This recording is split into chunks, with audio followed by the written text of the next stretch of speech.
Westerns. Westerns never change. Wait a second, I've done this bit the last time. Let me start over by saying no, the first game is not really better than second in grand scheme of things. But maybe I will interest you by saying that in some aspects it surprisingly is better. You see, back in 2010, things were looking much different in entertainment than nowadays. We had more raw, unfiltered passion projects than now. Add to that RockStar Games that never gave a flying duck about what people who didn't play their games complained about on the internet. No sir, they really didn't. Mix it together and you got a recipe for a game that is very rare and very pleasant to play.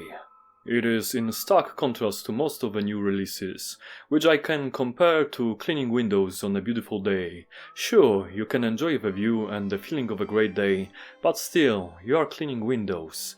And I don't know about you, but I would rather go for a nice walk and even hope for an unexpected adventure. But still, we are stuck cleaning those damn windows. I don't want to do chore that I do not enjoy while interacting with a piece of entertainment, but looking at the popularity of chore simulator games, I guess many people actually wanna do just that. This is a sick world we're living in, partner. Okay, let's review the game, cause hell it ain't gonna review itself. Let's kick things off where developers done it themselves, with an opening scene of a game, which is one of the most brilliant openings I have ever witnessed in video games. The idea itself is very simple and I suspect it was done in some movies, but I really can't recall any particular example. It goes like this: we observe interiors of a train where several different people have their conversations, which is setting a tone for the game world that is full of those kind of people.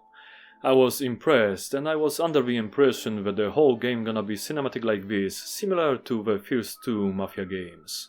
It is however not, but still I have a sneaking suspicion that it was made to counter them, as well as in GTA series, which was getting more cinematic with every new title. We're gonna see if the trend continues in the 6th game. Okay, I'm not gonna talk about the story from the second Red Dead Redemption, which is a prequel to this one, because it would be unproductive and prolong the review beyond what's reasonable. All you gotta know is that our main protagonist, which you should not confuse with being a good guy by any means, is an ex-gang member that was captured by the agents of federal government and converted into tracking down and dealing with his old partners in crime. That's a great plot which is reminiscent of good westerns of old with more intricate storylines.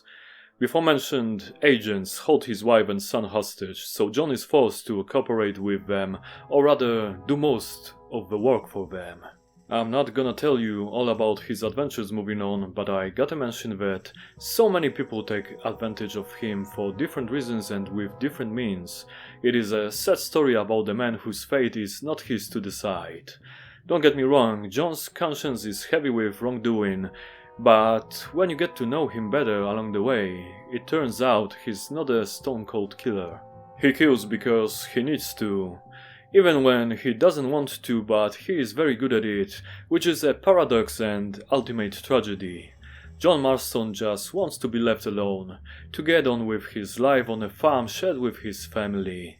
Really a simple dream, which tragically enough seems impossible given all that we learn along the way. Maybe that's why the ending chapter of the story made me mad and angry for all the right reasons.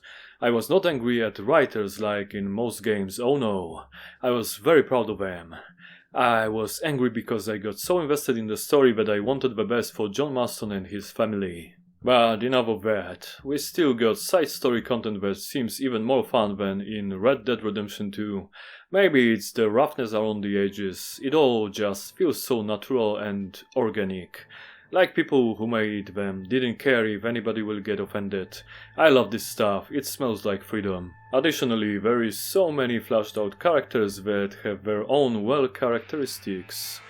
It shines all throughout the game, beginning with John Marston himself, which we control, all the way down to the least important person we meet along the way.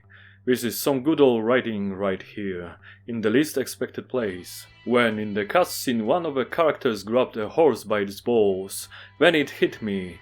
Writers and game designers were not restricted by any bullshit.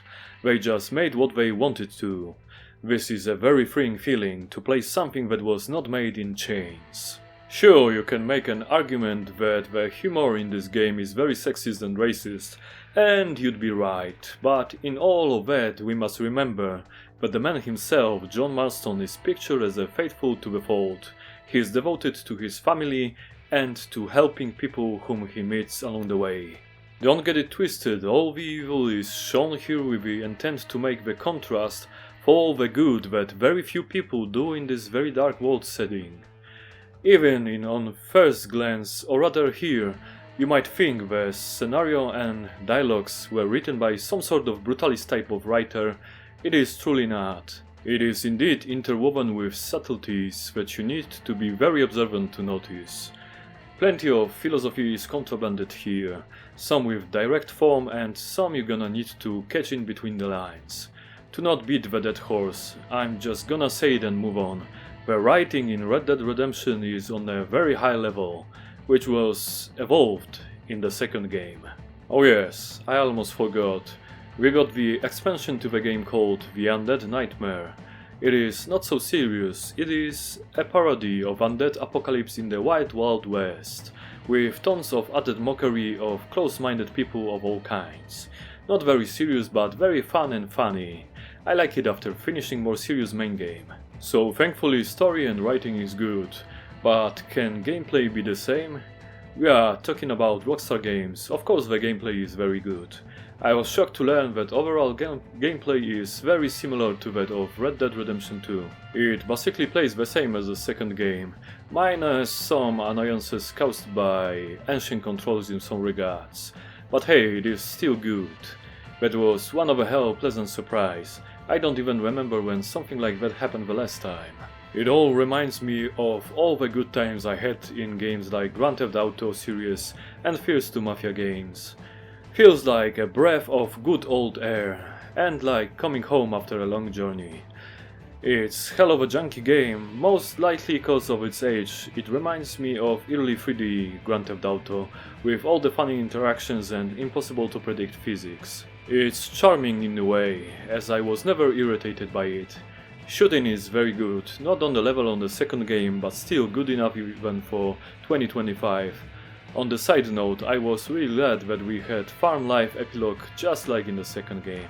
All in all, gameplay is very good, even with all the flaws that I am about to point out. Breaking horses sucks balls. You fight against the horse while the camera is fighting against you. It won't be improved, game is done and that's it. However, I enjoyed the herding minigame in some missions. I felt like a real cowpoke for a moment there. Sometimes frustrating is the fact that you get to ride a long way from the nearest safe house after you die a stupid death during some side mission or just adventuring and fooling around, which reminds me that save game system is as bad as in Red Dead Redemption 2. It is what it is, I guess. Also, looting corpses is very boring for a little dollar gains. Unnecessary system that should be automated or removed altogether. It is a game after all. So I don't wanna see annoyances like that.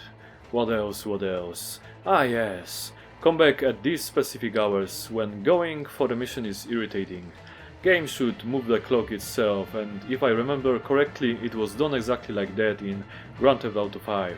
Be wary when starting a new game, as there are two separate difficulty levels for the main game, normal and hardcore. The Undead Nightmare is in fact a whole big addition to the game in form of alternate storyline. I have one major gripe with the expansion. It's kinda stupid that main mission progression is locked behind picking flowers. That was the most annoying thing in the whole game, I think. Other than that, everything is just fine and feels good to play indeed. The game originally came out in 2010 on consoles and not so long ago, because in 2023 on PC. It looks dated, especially when it comes to some models and textures, but still, it all seems good enough for my taste. But hey, I grew up alongside 3D game graphics, so I'm used to stuff looking way worse. And shoot me sideways, but I am sure that FSR 3 looks better than DLSS 3 in this particular title. I am not gonna go into the whole debate about different versions of resolution upscaling methods here, so I'm just gonna move on and say that hit camera filter used in the game renders inside buildings and too close to the camera to feel realistic. Kinda major oversight, to be honest. Moreover, default picture looks kinda bland, but fortunately you don't need reshade or any other mods. There are sliders for brightness, contrast and saturation in order to somewhat customize how the game looks to your liking. On the positive side, animations are quite impressive for a 15 years old game. The maximum frame rate value that you can set in options is 144 frames per second. I reckon that you could leave that up more by editing game files, but since it is not 60 or something ridiculously low like that, I kept it at 144 while oftentimes game went down to around 120s and such, and I am of an opinion that 120 is the reasonable minimum for average frame rate to play the game pleasantly. You can of course turn on frame generation outside of engine if you want it to look even smoother, but it's gonna cost you a lot of computing power, so there's that. What aged more than graphics, surprisingly, was audio that sounds kinda old when it comes to quality and mix. I am shocked that it could not be remastered more, oh well. Fortunately, voice actors have done a very fine job when it comes to bringing to life all of the colorful characters. Music was fine, but too minimalistic for my taste. It lacked some punch and kick to it, and when it comes to westerns we kinda need those epic tunes for the most adrenaline pumping scenes.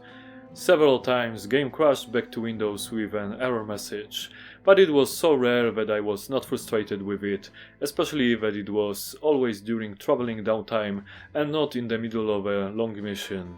I've read that it has to do with all sorts of overlays, which Red Dead Redemption presumably doesn't like at all. There is not much else I can tell you about the game, because it is not some sort of long and convoluted modern game with plenty of unnecessary systems and elements.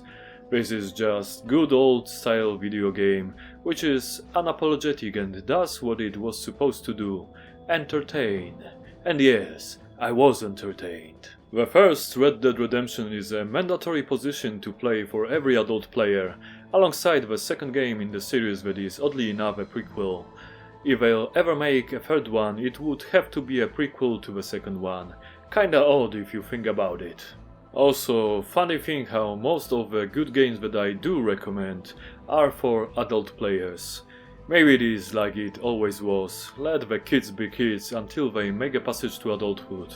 And I do not mean some arbitrary age number, but like it was in societies all around the world before they were conglomerated into the global blob that we have now. In teenage years, both girls and boys went through this passage in form of a ritual, no matter what it was, so they could enter the group of adults and learn the activities that would carry them through life. Why am I going on this side tangent? I really do not know. But maybe, just maybe, books, movies and video games could be that learning experience in this strange new world we live in now. As I write these words now, I feel so distant from the nature. Of course, until my next walk through the fields and forests that surround the area that I live in. And every time I come back from the big city, I do appreciate the value of the small time I live in. That is very strange for an outro video game review, but these are the feelings that were awakened by Red Dead Redemption. God bless all the people that worked on this one, and let's just hope we're gonna get more games like this in the future. Be gone now, go for a walk or something, and I see you in another Great Late Review.